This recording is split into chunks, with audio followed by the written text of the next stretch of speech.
Hi friends, welcome to Ritya vibe. நல்ல மொறு மொறுன்னு டேஸ்ட்டாக நம்ம பாரம்பரியமான வாழைப்பூ வடை எப்படி பண்ணுறதுன்னு பார்க்கலாம். ஃபஸ்ட்டு கடலைப்பருப்பை நான் 2 மணி நேரம் ஊற வச்சுருக்கேங்க. அதை நம்ம மிக்சியில் அரைச்சிக்கலாம். தண்ணியெல்லாம் நல்லா ட்ரை பண்ணிவிட்டு சேர்த்துக்கோங்க. அது கூடவே வரமிளகா, சோம்பு, பூண்டு எல்லாம் சேர்த்து நல்லா கொரகொரப்பாக அரைச்சிக்கலாம்.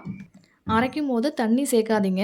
நீங்கள் தண்ணி சேர்த்து அரைச்சிங்கன்னா நம்ம எண்ணெயில் போடும்போது எண்ணெய் அதிகமாக அப்சர்வ் ஆகும், அந்த கிறிஸ்பினஸ் இருக்காது.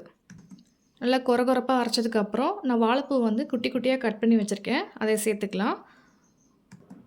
அது கூடவே கொத்தமல்லி சேர்த்துக்கோங்க.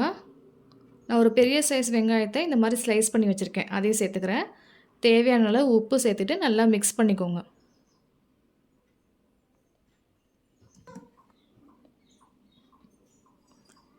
நல்லா மிக்ஸ் பண்ணதுக்கப்புறம் இந்த மாதிரி ரவுண்ட் பண்ணி தட்டி வச்சுக்கோங்க.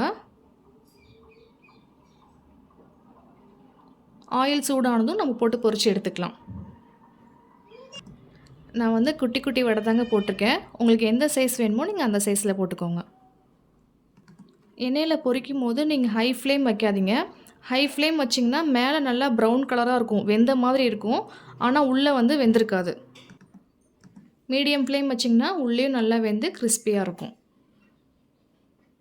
அவ்வளோதாங்க, வடை ரெடி ஆகிடுச்சு. உங்களுக்கு இந்த ரெசிபி பிடிச்சிருந்தா மறக்காமல் நம்ம சேனலை ஃபாலோ பண்ணிக்கோங்க, சப்ஸ்கிரைப் பண்ணிக்கோங்க.